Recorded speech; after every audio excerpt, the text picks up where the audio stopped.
तो आइए देखते हैं पाषाण काल का विभाजन। 3 काल में इसका विभाजन किया जाता है, किस आधार पे किया जाता है इसको समझना है। बहुत ही बेसिक फंडा है बेटा इसको समझने का, कि उपकरणों के आधार पे। उपकरण मतलब समझते हो, खेती बाड़ी तो सब देखे होगे, ठीक है। तो देखते हो बहुत सारे औजार यूज होते हैं, कहीं खुरपी, कहीं कुदाल, कहीं कुछ, तो ये उपकरण कहे जाते हैं। जो बेसिक चीज़ें आप कोई कार्य करने के लिए यूज करते हो वो उपकरण है। ऐसे उपकरणों के आधार पे हम इसको 3 काल में विभाजित करते हैं। पहला हमारा कौन सा काल है? पूरा पाषाण काल। दूसरा कौन सा है? हमारा मध्य पाषाण काल। और सबसे लेटेस्ट वाला जिससे हम लोग अपने आप को उपलब्धि के तौर पे देखते हैं, नव पाषाण काल। ठीक है, इसमें बेसिक चीज़ें हैं, ये आपको मैं अलग अलग स्लाइड में आगे एक्सप्लेन करते चलूंगा, इसलिए अभी इसमें नहीं एक्सप्लेन कर रहा हूं। तो इसको अगले स्लाइड में हम देखते हैं कि क्या है। तो इसको देखते हैं कि हम किस आधार पे विभाजन किया। अभी हमने देखा उपकरणों पे, तो इसमें देखना क्या है कि पूरा पाषाण काल में पत्थर के हथियार हमें मिलेंगे ढेर सारे। उन्हीं पत्थर के हथियार से हम अंदाजा लगाएंगे कि क्या हो रहा है। साथ ही आपको एक चीज़ और बता देता हूँ कि पूरा पाषाण काल का शुरुआत कब से माना जाता है। तो ये हम देखते हैं कि 25 लाख वर्ष से लेके, ठीक है, कब तक माना जाता है? लगभग आपके समझ लीजिए कि 15,000 वर्ष पूर्व तक का माना जाता है। ठीक है, ये हजार में है। और ये कब का है? ये बीसी है। आपको बता दें बीसी और एडी में बहुत बच्चे कंफ्यूज होते हैं कि ईसा पूर्व क्या होता है और ईसवी सन क्या होता है। तो आपको एक सिंगल लाइन स्केल देखिए आपने, ये देखो समझ लो ये स्केल है। आपको स्केल में पॉजिटिव निगेटिव दोनों होता है, इसको हम मान लेते हैं बीच में 0 बेटा। ठीक है, और अभी चल क्या रहा है? अभी चल रहा है 2022, फिर आएगा 2023, 2024, ऐसे बढ़ते क्रम में है। तो जो ये बढ़ते क्रम वाला है हम इसको लेंगे +1 +2 और आज तक लेते चले आएंगे एक एक साल जोड़ते हुए। ये तो हमारा हो गया ईसवी सन, इसको क्या बोलते हैं? ईसवी सन। लेकिन हम इस 0 को क्यों मानते हैं ईसवी सन? क्योंकि हम इसको मानते हैं कि यहाँ पे क्या होता है, ईसा मसीह का जन्म हुआ। ईसा मसीह का जन्म हुआ, जिसको ग्रेगोरियन कैलेंडर से हम लोग यूज करते हैं। तो ईसा मसीह के जन्म के बाद की घटना तो हमारी ईस्वी में हो गई, लेकिन उससे पहले भी तो बहुत सारी घटनाएं घटी हैं। जैसे पूरा पाषाण काल 25 लाख वर्ष पूर्व का है, तो इसके पहले की जो घटना है जिसको हम -1 -2 में करते चले जाते हैं, उसको देखने का तरीका ईसा पूर्व बोल देते, क्योंकि अभी ईसा पैदा नहीं हुए हैं। तो कभी कंफ्यूज नहीं होना, ये 25 लाख वर्ष क्या है? ईसा के जन्म से पूर्व का है। तो इसको याद करके चलना है, बिल्कुल भी कंफ्यूज नहीं होना है बेटा। और सबसे पहले साक्ष्य इसको बता देते हैं कहाँ मिले, तो अफ्रीका कॉन्टिनेंट में सबसे पहला पूरा पाषाण कालीन मानव मिला है अफ्रीका में। ठीक है, अफ्रीका कॉन्टिनेंट में। मध्य पाषाण काल में हम क्या देखेंगे कि थोड़ा थोड़ा हमारे अंदर विकास हो रहा है। विकास क्या हो रहा है? अब धीरे धीरे शिकारी के साथ साथ हम क्या बन रहे हैं? खाद्य संग्राहक भी बन रहे हैं। मतलब खाने पीने की चीज़ें जमा कर रहे हैं, मार के खा के आगे नहीं बढ़ रहे हैं। धीरे धीरे हमारा विकास होना शुरू हो गया है। और नव पाषाण काल में तो हम काफ़ी आगे बढ़ चुके हैं, एक तरह से क्रांति का काल कहा जाता है। खाद्यान्नों का उत्पादन शुरू हो गया है बेटा, आग का प्रयोग शुरू हो गया है, और ढेर सारी और भी उपलब्धियां जो कि आपको अगले स्लाइड में मैं बताते चलूंगा। तो चलिए देखते हैं, एक एक स्लाइड समझते चलेंगे। सबसे पहले हम देखेंगे कि पूरा पाषाण काल क्या है। पाषाण काल का सबसे पहला टॉपिक पूरा पाषाण काल क्या है। अब देखते हैं इसमें कैसे चीजें बनना बिगड़ना शुरू हुई। तो सबसे पहले शिकारी एवं खाद्य संग्राहक। हम क्या हुआ करते थे? नॉर्मल मारना है, खाना है, जो बचा हुआ खाना है लेके चल देना है। ठीक है, सिंपल फंडा है। अब ये बोलो कि लेके चल क्यों देंगे, ऐसा क्या मार रहे हैं? तो भैया अब हाथी मार लिए 3 लोग मिलके, हाथी मार लिए। अब 3 लोग मिलके तो खा नहीं सकते, खाना बचेगा ना। अब हाथी का बचा हुआ भोजन हम लेके चल लिए, तो हम इसी को क्या कर देते हैं? खाद्य संग्राहक। कहीं संभाल के नहीं रखने के फ्रिज में डाल दिए अब खराब नहीं होगा, नहीं। जो भोजन बचा कि चलो फिर से उपयोग कर लें, उसको लेके चलिए। साथ ही हम क्या देख रहे हैं? अभी पशुपालन, कृषि और अग्नि के ज्ञान का अभाव है। ना ही हम पशुपालन कर रहे हैं, उल्टा पशुओं को मार मार के खा रहे हैं। ठीक है, कृषि का बिल्कुल भी ज्ञान नहीं है। जो चीज़ें हमें मिल रही हैं समझ में आ रही, जंगल में खा ले रहे, नहीं मिल रही तो कोई दिक्कत नहीं। और अग्नि का ज्ञान हम इसलिए कहते हैं कि अग्नि अभी प्रयोग में नहीं लाई जा रही। ऐसा नहीं कि उन्होंने कभी अग्नि देखी नहीं। हम देखते हैं बहुत जगह ज्वालामुखी विस्फोट हुआ रहेगा, बहुत सारी चीज़ें हुई रहेगी, लेकिन ये अभाव कैसा है कि अभी उपयोग में अग्नि नहीं है, कि हम खाना बनाने के लिए कर रहे हैं, आग तापने के लिए कर रहे हैं, ऐसी कोई उपयोग नहीं। और इस काल का सबसे खास बात क्या है? कभी भारत के हिसाब से पूछा जाए तो ये आपको बता देता हूं कि रॉबर्ट ब्रूस फूट। कौन थे? रॉबर्ट ब्रूस फूट आपके समझ लो कि इतिहासकार थे, पुरातत्वविद थे, जिन्होंने सबसे पहले मद्रास के पल्लवरन में 1863 में क्या मानव खोपड़ी ढूंढी थी। क्या ढूंढी थी? मानव खोपड़ी, यानी मानव कंकाल तंत्र का सबसे प्राचीनतम रूम है। और यहीं से उन्होंने क्या हस्त कुठार, यानी हाथ से चलाई जाने वाली कुठार की भी खोज की थी। ठीक है, आइए इसके बारे में थोड़ा सा मैं आपको बताते चला हूँ कि इस समय उपकरण कैसे कैसे मिले थे। तो इसको भी 3 पार्ट में हम डिवाइड करते हैं पूरा पाषाण काल को। तो जब से सबसे पुराना होगा जिसको बोलते हैं उच्च पूरा पाषाण काल, तो अभी विकास के क्रम में है। तो क्या मिलता है, दक्षिणी एवं खुरचनी। ये आपके इमेज में दिख रहा होगा यहाँ पे दक्षिणी और खुरचनी। तो खुरचनी क्या होती है हमें पता है बहुत अच्छे से कि किसी चीज़ को जैसे खाल उतारना हो गया, खाल उतारना हो गया, साथ में कोई चीज़ खुरच के खाना हो गया, कोई चीज़ का जैसे जहाँ हम देखते हैं आलू प्याज आज के डेट में खुरचनी का उपयोग किया जाता है, उसका क्या ऊपर के कवर हटाने के लिए, तो खुरचनी का उपयोग वैसे किया जाता है। दक्षिणी क्या होती थी, दक्षिणी बड़ा पत्थर हुआ करता था जैसे कि आप इमेज में देख रहे हैं, और ये थोड़ा सा नुकीला टाइप हुआ करता था जिसको हम क्या करते थे, शिकार करने के लिए शिकार पे फेंक के मारते थे ताकि वो घायल हो जाए और हम उसका शिकार कर सकें।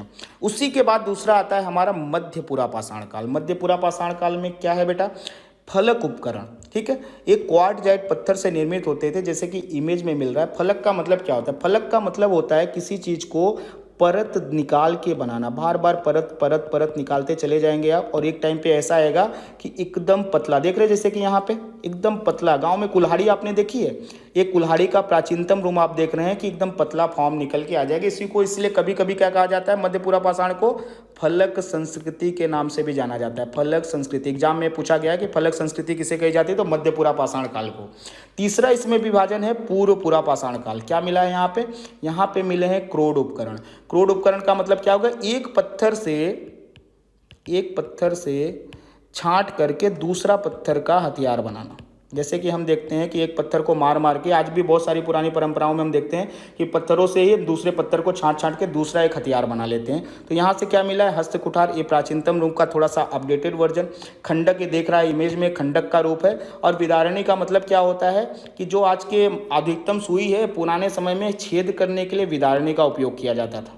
आइए अगली स्लाइड की तरफ बढ़ते हैं, देखते हैं अगला हमारा क्या है। तो तीसरे काल के विभाजन में हम देखते हैं कि दूसरा हमारा क्या है, मध्य पाषाण काल। मध्य पाषाण काल में थोड़ा सा अपडेट वर्जन आ रहा है, जैसे एंड्रॉयड का बार बार अपडेट वर्जन आता है वैसे हम भी अपडेट हो रहे हैं। कैसे, जैसे कि अब हम सिगारी और खाद्य संग्रह के साथ साथ और क्या बन रहे हैं, अब थोड़ा सा हम देख रहे हैं हमारे साथ पशुपालन का विकास हो रहा है। धीरे धीरे हम क्या कर रहे हैं, कुछ अपने लिए पालतू पशु रख रहे हैं। अच्छा, ये सुन के बड़ा खुशी हुआ रहेगा कि पालतू पशु रख रहे हैं यानी कि हम बहुत समझदार हो गए। नहीं, यहाँ पे बड़ी खास बात है। पालतू पशु किस लिए हैं, अभी भी खाने के लिए ही है। खाने के लिए पालतू पशुओं का, ठीक है, क्या पालन किया जा रहा है कि उनको क्या करें, जब हमें अनाज की कमी हो जाए, कुछ ऐसी चीज़ की कमी हो जाए, शिकार ना मिले, तो अपने पाले हुए पशुओं को ही हम काट के खा जाएंगे। तो ये अभी भी ये विकास का क्रम कैसे है, सब कुछ अभी खान पान से ही जुड़ा हुआ है, और साथ में अभी खाना बदो जिंदगी चल रही है। साथ में हम क्या देख रहे हैं कि हथियारों में थोड़ा सा अपडेट वर्जन आया है, जो कि पत्थर से बन रहे थे, अब किससे बन रहे हैं, अस्थि का मतलब क्या होता है, हड्डियाँ बेटा। ये हड्डियों से निर्मित उपकरण बनने लगे, और ये क्या हो रहे हैं, थोड़े से नुकीले, ज़्यादा शार्प और ज़्यादा मजबूत बन रहे हैं। और इसका साक्ष्य कहाँ से मिलता है, ये प्रश्न कम से कम आपको 50 बार हर एग्जाम में पूछा जा चुका है कि साक्ष्य कहाँ से मिले हैं। तो पशुपालन के साक्ष्य हमें आदमगढ़ से मिले हैं और बागौरा राजस्थान से मिले हैं। आदमगढ़ आपके मध्य प्रदेश में और बागौरा राजस्थान में। अस्थि निर्मित उपकरण सराय नाहर और महदहा से मिले हैं। दोनों का दोनों क्षेत्र कहाँ है, आपके प्रतापगढ़ के उत्तर प्रदेश में। आपका प्रतापगढ़ का जो जिला है यूपी का, वहाँ से ये सारे के सारे साक्ष्य हमें उपलब्ध हुए हैं। अब उस 3 काल के विभाजन में सबसे अंतिम काल, जो कि क्रांति युग के नाम से जाना जाता है, क्रांतिकारी काल कहा जाता है इसे। ठीक है, कभी पूछ लिया जाए एग्जाम में क्रांतिकारी काल किसे कहा जाता है पाषाण काल में, तो आपका नव पाषाण काल है। अब यहाँ पे हम देख रहे हैं कि हम आधुनिक मानव बनने की प्रक्रिया में शुरू हो चुके हैं। क्यों, क्योंकि खाद्यान्नों का सर्वप्रथम उत्पादन कर रहे हैं, आग का प्रयोग करना शुरू कर दे हैं, जो कि अपने आप में एक महत्वपूर्ण उपलब्धि है। जैसा कि आप मैप में देख सकते हैं कि ढेर सारे नवपाषाणकालीन स्थल हैं, और इन सब की अपनी एक विशेषता है, जिसमें से हम कुछ खास जो कि एग्जाम में पूछे गए आपको बताते चल रहे हैं। जैसा कि आप यहाँ देख रहे हैं कि लहुरा देव, लहुरा देव से क्या मिला है, लहुरा देव से बहुत खास चीज़ मिली है, चावल का प्राचीनतम साक्ष्य। कब मिला है, लगभग 9000 BC के आसपास, यानी ईसा पूर्व। अभी हमने बता दिया हूँ क्या है ईसा और ईसा पूर्व। ठीक है, तो इसको याद करके चलना है। और ये भारत का सबसे नहीं, पूरे विश्व का सबसे प्राचीनतम साक्ष्य है। अगर पूछा जाए आपके गेहूं का सबसे प्राचीनतम साक्ष्य कहाँ मिला है, तो आपके मेहरगढ़ से मिला। मेहरगढ़ आपका कहाँ है, पाकिस्तान में है। ठीक है, और अगर पूछा जाए कृषि एवं पशुपालन दोनों साथ साथ, जो कि बहुत इंपॉर्टेंट, आज भी हम देखते हैं कि लोग गाय भैंस पालते हैं, साथ में खेती भी करते हैं, और इसको क्या कहते हैं, मिश्रित कृषि। आज के इकोनॉमिक्स में क्या पार्ट बोला जाता है, उसको मिश्रित कृषि के नाम से जाना जाता है। वो यहाँ पे कहाँ से मिल रहा है हमें, गुप्त कराल से। ये आपका भारत का एरिया गुप्त कराल, ठीक है। और एक खास बात जो कि एग्जामों में पूछी जाती है कि मानव के साथ कुत्ते का कंकाल बना के दफनाया जाना और गर्त आवास कहाँ से मिले, तो आपके बुर्ज होम, आप जैसे कि मैप में देख रहे होंगे बुर्ज होम और गुप्त कराल वाला एरिया यहीं पे है। और बुर्ज होम कहाँ पे, आपके कश्मीर वाला रीजन है बेटा, एक कश्मीर वाला, जैसा कि आप मैप में देख रहे हैं। यहाँ से क्या, अब ये क्यों लग कहा जा रहा होगा, आपके दिमाग में आ रहा हो कि कुत्ते को क्यों दफना दे रहे हैं। हम आज भी पुनर्जन्म में विश्वास करते हैं और मृत्यु के बाद भी जीवन मानते हैं। तो हम सोचते थे कि मरने के बाद कम से कम इसको खाने पीने की कमी ना हो, इसलिए उसके साथ कोई ना कोई जानवर दफना दिया जाता था, ठीक है। गर्त आवास का मतलब क्या हो गया कि जमीन के नीचे ऐसे छोटी छोटी छोटी छोटी सीढ़ियां बना के एक आवास का निर्माण करना, ठीक है। और ये क्या है, जमीन के नीचे, इसको गर्त इसीलिए बोलते हैं क्योंकि जमीन के नीचे आवास का निर्माण हो रहा है। ये सबसे पहले हमें कहाँ मिला है, बुर्ज होम से मिला है जो कि कश्मीर में है। साथ ही हमें क्या है, राख के टीले मिले, क्योंकि आग का भाई कैसे बताएंगे कि हम कहाँ से आग का प्रयोग हो रहा है, तो राख के टीले हमें कहाँ से मिले, संगनकल्लू, पिकलीहर और उतनूल, जिसमें संगनकल्लू और पिकलीहल कहाँ है, आपके कर्नाटक वाले रीजन में, आप मैप में देख रहे होंगे। और उतनूर कहाँ पड़ता है, आपके आंध्र प्रदेश वाले रीजन में, जैसा कि आपको मैप में दिखाया गया। तो ये कुछ खास क्वेश्चन है जो कि एग्जामों में बार बार रिपीट होके आते रहते हैं और आपको इसको दिमाग में बैठा लेना है। साथ ही मैं आपको ये बता रहा हूँ, फिर से बताता हूँ कि जैसे कि आपको इस पूरे फाइल की पीडीएफ अगर चाहिए तो आप क्या करेंगे बेटा, आप सबसे पहले हमारा यूट्यूब चैनल सब्सक्राइब करेंगे, बेल आइकॉन को हिट करेंगे, साथ ही हमारा टेलीग्राम चैनल आप ज्वाइन करेंगे, जिससे आपको पूरे की पूरी फाइल पीडीएफ में आपको मिल जाएगी। तो आइए बेटा देखते हैं कि क्या एग्जाम में कितने तरह के अलग अलग सवाल पूछे गए हैं। उसको हम क्या करेंगे, एक इंपॉर्टेंट पॉइंट्स बना के आपको उस क्वेश्चन को ही अलग अलग कैटेगराइज करके बताते चलेंगे। जैसे कि एरिया, जैसे कि दमदमा, आपको पीछे मैप दिया हुआ है, इस मैप में आप उस पूरे एरिया को देख सकते हैं जो अलग अलग एरियाज हैं, ठीक है। तो दमदमा स्थल है, एक ही कब्र में 3 मानव कंकाल, ठीक है, जिसको बोलते हैं कभी कभी युगल समाधान के नाम से भी पूछ लिया जाता है, ठीक है। कि युगल समाधान का मतलब क्या हो गया कि युगल में या 3 कंकाल 4 कंकाल दफनाए जाने की एक ही कब्र में, जैसे कि शायद कोई परिवार, जैसे इस समय आप देख रहे होंगे, इसको आप बहुत अच्छे से आज के डेट से कनेक्ट करके पढ़िए ताकि आपको याद हो जाए। आज के डेट में सबसे अच्छा क्या कनेक्शन है इसका, कि आपने देखा कि कोरोना की बीमारी फैली और एक ही परिवार के कितने कितने लोग मर गए, और आज अगर दफनाने की प्रक्रिया अगर किसी में है तो सारे के सारे परिवार को एक ही जगह पे, या बहुत सारे आपने देखा रहा कि एक ही कब्रों में बहुत सारी लाशें दफना दी जाती, तो शायद उस समय ऐसी कोई व्यवस्था रही हो या कोई परेशानियां रही हो, ठीक है। आदमगढ़ कहाँ है, आपके मध्य पाषाण काल के अंतिम चरण में आदमगढ़ से, अभी हमने देखा कि आदमगढ़ कहाँ है, एक बार आप फिर से देख लीजिए, ठीक है। आदमगढ़ वाला रीजन हमारे कहाँ पड़ता है, आदमगढ़ पड़ता है आपके मध्य प्रदेश में, ठीक है। तो आपको उसको याद करके चलना है, ठीक है। और इसमें क्या है, लास्ट जब इसका खत्म होने वाला था काल, तो यहीं से पशुपालन, और सबसे पहला, ये सब बहुत बार प्रश्न पूछा कि सबसे पहला पशु कौन से पाला गया था, तो सबसे पहले मनुष्य ने कुत्ते का पालन किया था, सबसे पहले कुत्ते को अपनाया था, ठीक है, कुत्ता का पालन किया गया था।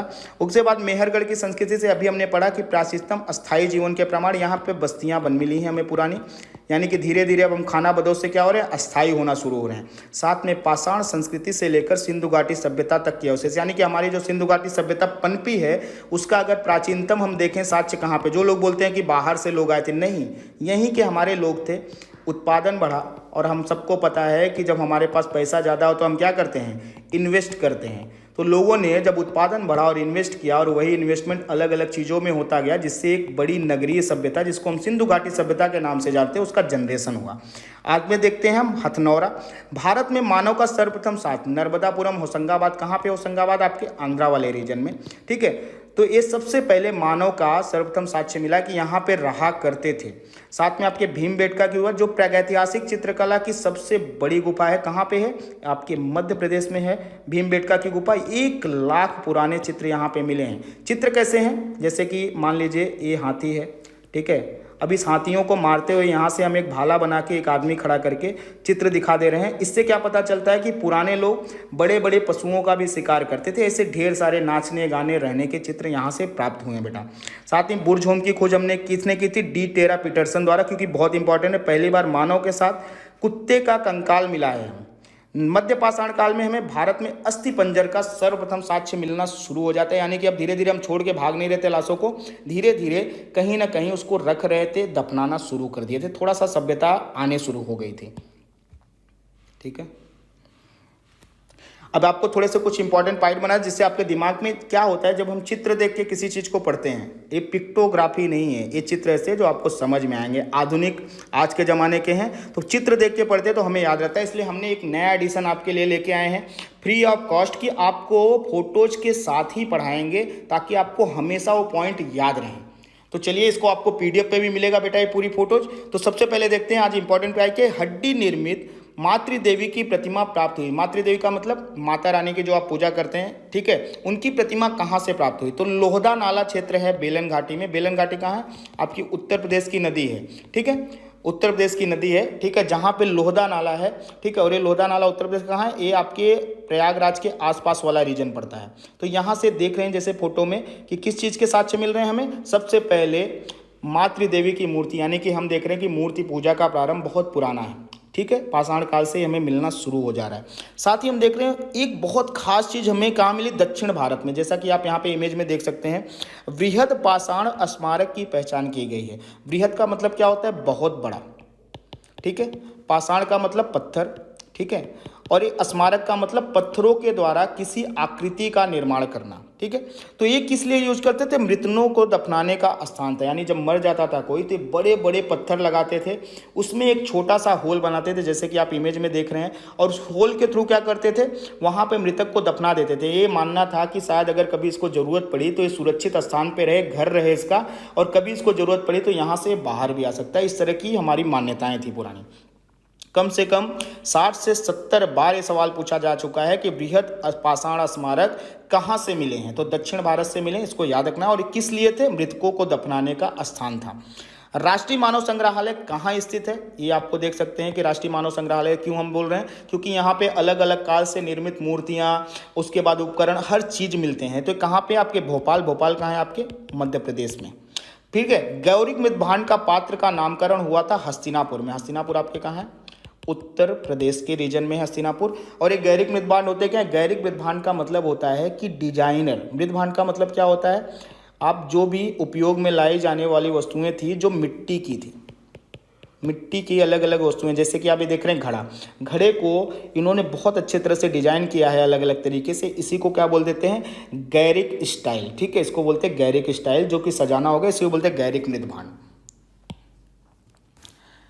हम देखते हैं कि अगर हम इतिहास पढ़ रहे हैं तो हमारे साथ भारतीय पुरातत्व का विकास कैसे हो, कैसे हमारे ऐतिहासिक खोजें शुरू हुई, और आज जो ऐतिहासिक खोजों को हम पढ़ रहे हैं इसका विकास किस क्रम में हुआ है, बहुत बार सवाल पूछा जाता है। तो इसको एक नज़र डाल देते हैं फटाफट कि 1861 में सबसे पहले भारतीय पुरातत्व के जनक किसे कहा जाता है? अलेक्जेंडर कनिंघम ने भारत में सर्वप्रथम पुरातत्व सर्वेक्षक नियुक्त किया कि यहाँ पे कौन कौन सी, ठीक है, प्राचीन काल में घटनाएं घटी उसके बारे में जानकारी निकालने के लिए सबसे पहले किसको? अलेक्जेंडर कनिंघम को अपॉइंट किया गया। तो इसके 3 सवाल बनते हैं बेटा कि भारतीय पुरातत्व का पितामह किसे कहा जाता है, भारतीय पुरातत्व का जनक किसे कहा जाता है, और भारतीय पुरातत्व का पिता किसे कहा जाता है। और तीनों का आंसर आपका सेम होगा, अलेक्जेंडर कनिंघम, ठीक है। दूसरा हम देखते हैं कि विकास हमें कहां से मिलता है। तो 1863 में भारत में पाषाण कालीन सभ्यता का अनुसंधान प्रारंभ हो गया कि जो पुराने उपकरण मिल रहे थे हमें, जैसे कि हमने आपको बताया कि क्रोड, फलक, ठीक है, विदारणी मिल रही है, खंडक मिल रही है, कुदाल मिल रही है, अलग अलग तरीके, तो यहां से अनुसंधान शुरू हो गया था। और सबसे ज्यादा विकास कब हुआ? 1861 में, जब हमने क्या देखा? पुरातत्व सर्वेक्षण सरकार एक विभाग के रूप में गठित कर दिया कि अलग एक डिपार्टमेंट ही बना दिया इन्होंने कि आप सर्च करो और निकालो कि क्या क्या चीजें भारत में प्राचीन काल में घटित हुई हैं। और सबसे ज्यादा विकास हम देखते हैं जो कि आज के आधुनिक स्वरूप तक हमारे चले आ रहा है कि 1901 में, ये बहुत बार पूछा गया एग्जाम में, इसलिए इसको ध्यान से समझिए कि लॉर्ड कर्जन के समय क्या हुआ? पुरातत्व सर्वेक्षण विभाग को केंद्रीकृत कर भारतीय पुरातत्व सर्वेक्षण का नाम दिया गया। यानी कि आज का जो आर्कियोलॉजिकल सर्वे ऑफ इंडिया है, ये डिपार्टमेंट यानी कि एक मंत्रालय के तौर पे कब गठित हो गया था? 1901 में। किसके द्वारा? लॉर्ड कर्जन के द्वारा, ठीक है। तथा जॉन मार्शल को इसका प्रथम महानिदेशक बनाया गया, यानी कि इसका हेड ऑफ डिपार्टमेंट कौन था? एचओडी कौन बना? तो जॉन मार्शल, जिसके ही आगे आप देखेंगे काल में आते हैं जब सिंधु घाटी सभ्यता आएगी तो इसकी अध्यक्षता में ही अलग अलग जगहों की खुदाई सबसे पहले प्रारंभ हुई थी। एक और अब क्विक रिवीजन करते चलेंगे छोटी छोटी चीज़ों को कनेक्ट करके। जब भी हम एक अच्छा आपको एक चीज़ें और याद रखनी है कि भारतीय उपमहाद्वीप जब हम बोल रहे हैं तो उपमहाद्वीप उसे कहेंगे भारतीयों का जिसमें पहले पुराने भारतीयों के क्षेत्र शामिल थे। पुराने क्षेत्र अगर कैसे बोल दें कि पुराने जो देश जैसे पाकिस्तान हो गया, अफगानिस्तान हो गया, म्यांमार हो गया, बांग्लादेश हो गया, ये पूरा नेपाल हो गया, ये भारतीय उपमहाद्वीप का पार्ट है। तो भारतीय उपमहाद्वीप में सबसे प्राचीनतम साक्ष्य कौन से हैं एक बार नजर मार लेते हैं। तो लहुरा देव हमने अभी पढ़ा था क्या है, कृषि यानी चावल का प्राचीनतम साक्ष्य मिला है 9000 से लेकर 7000 ईसा पूर्व के मध्य, जैसा कि मैं आपको बता रहा था। और ये आपको बता दूं कि लहुरा देव ही है जो कि विश्व में चावल का प्राचीनतम साक्ष्य यहां से प्राप्त हुआ पूरे विश्व में। ये भारतीय उपमहाद्वीप नहीं, पूरे विश्व का भी है। और मेहरगढ़ जो कि प्राचीनतम है, गेहूं का प्राचीनतम साक्ष्य मिला मेहरगढ़ पाकिस्तान में, आपको बताया था मैंने। लगभग 7000 ईसा पूर्व यहाँ से गेहूं के साथ साथ आपको जौ का भी साक्ष्य यहाँ से प्राप्त होता है। ठीक है, तो आपको एक क्विक रिवीजन कराते हैं जितना आपको अभी पढ़ाया है, साथ में और कुछ पॉइंट्स जो कि प्रश्न के तौर पे पूछे गए हैं वो भी आपको हम इसी में कराते हैं। चलिए देखते हैं। तो क्विक रिवीजन हमारा देखेंगे कि मध्य पुरा पाषाण काल को फलक संस्कृति भी कहा जाता है। जैसा कि मैं बताया था, फलकों की अधिकता के कारण जैसे छील के हथियार बनाए जाते थे परत दर परत, इसीलिए फलक कहा जाता है। 14 मानव कंकाल प्राप्त हुए कहाँ से, लंगनाज गुजरात से। एक एरिया है लंगनाज का जहाँ से 14 मानव कंकाल प्राप्त हुए दफनाए हुए। भारत में मध्य पाषाण काल के विषय में सर्वप्रथम जानकारी प्राप्त हुई कब, 1867 से 68 के टाइम पे।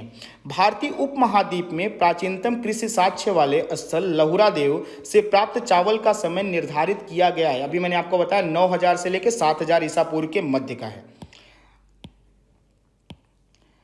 भारतीय उपमहाद्वीप में 7000 ईसा पूर्व के लगभग गेहूं का साक्ष्य प्राप्त हुआ है। अभी मैंने आपको बताया कहाँ से, मेहरगढ़, कहाँ है, पाकिस्तान में। लहुरा देव के बाद चावल के साक्ष्य वाला दूसरा प्राचीन भारतीय नवपाषाणिक स्थल कौन सा है, तो आपको बता दें कोल्डीवा। चावल की भूसी यहाँ से मिली थी और ये लगभग 6000 ईसा पूर्व के आसपास का है। और इसके बारे में खास बात क्या है कि एरिया कौन सा लगता है, तो आपका प्रयागराज का एरिया है, प्रयागराज का एरिया है, इसको याद रखना है, कोल्डीवा प्रयागराज में है। मक्का का प्रथम साक्ष्य प्राप्त हुआ था कहाँ से, मैक्सिको से, भारत से नहीं मिला है, मैक्सिको का है। गुप्त कराल का अर्थ है कुलाल अर्थात कुम्हार की गुफा। यहाँ से हमें बहुत सारी पुराने बर्तन मिले हैं मिट्टी के, इसीलिए हम क्या कह देते हैं इसे, कुम्हार की गुफा। गुप्त कराल कहाँ पे है, आपको अभी मैंने बताया कश्मीर वाले रीजन में। रॉबर्ट ब्रूस फूट थे एक भूगर्भ वैज्ञानिक एवं पुरातत्वविद, दोनों हुए थे। भूगर्भ वैज्ञानिक थे यानी कि जानते थे कि कैसे धरती से कैसे कैसे परतों की खुदाई की जाती, साथ में पुरातत्व यानी इतिहासकार भी अच्छे थे। उत्खनित प्रमाणों के अनुसार पशुपालन का प्रारंभ हुआ था मध्य पाषाण काल में। हमने अभी आपको बताया सबसे पहले कुत्ते को पाला गया था, ठीक है, और ये मध्य पाषाण काल के लास्ट में शुरुआत हुई थी। हड्डी से निर्मित आभूषण भारत में मध्य पाषाण काल के संदर्भ में प्राप्त हुए कहाँ से, सराय नाहर से और महदाह से। दोनों कहाँ हैं, आपके प्रतापगढ़ उत्तर प्रदेश में, प्रतापगढ़ उत्तर प्रदेश में, जैसे कि मैंने आपको अभी बताया था। एक ही कब्र से 3 मानव कंकाल निकले हैं, कहाँ, दमदमा से। ठीक है, भारत में मानव का सर्वप्रथम साक्ष्य कहाँ मिलता है, तो ये आपके नर्मदा नदी घाटी में मिलता है, मध्य प्रदेश वाले रीजन में। मानव द्वारा सर्वप्रथम प्रयुक्त अनाज था जौ। प्रयुक्त अनाज की जब बात करेंगे तो इसको याद रखना है कि हमने खाने में प्रयोग शुरू किया था, ठीक है, इसको कंफ्यूज नहीं होना है कि पहले तो चावल मिल गया था, पहले तो ये मिल गया था। तो हम इसको अभी भी ये मान के चलते हैं एग्जामों में, अभी अपडेटेड नहीं हुआ है कि लहुरा देव से चावल के साक्ष्य को, तो इसके लिए हम मान के चलते हैं कि अभी भी जौ ही मानते हैं खाने में सबसे पहले प्रयुक्त होने वाला। भारतीय उपमहाद्वीप में कृषि के प्राचीनतम साक्ष्य प्राप्त हुए हैं कहाँ से, लहुरा देव, ये भी आपके उत्तर प्रदेश में है। भारतीय उपमहाद्वीप में कृषि के प्राचीनतम साक्ष्य कहाँ से प्राप्त हुए हैं, उपमहाद्वीप की जब बात आ रही है तब मेहरगढ़ भी आएगा और लहुरा देव भी आएगा। इसलिए मैं आपको दोनों बता रहा हूँ क्योंकि अभी तक एग्जाम की बुक्स में मेहरगढ़ ही ऑप्शन में आता है, लेकिन अगर मेहरगढ़ के साथ लहुरा देव रहेगा तो आप सबसे पहला प्रेफरेंस किसको देंगे, इसको देंगे, और सेकंड प्रेफरेंस आप मेहरगढ़ को देंगे। और लहुरा देव नहीं आया तो मेहरगढ़ ही फर्स्ट प्रेफरेंस रहेगा।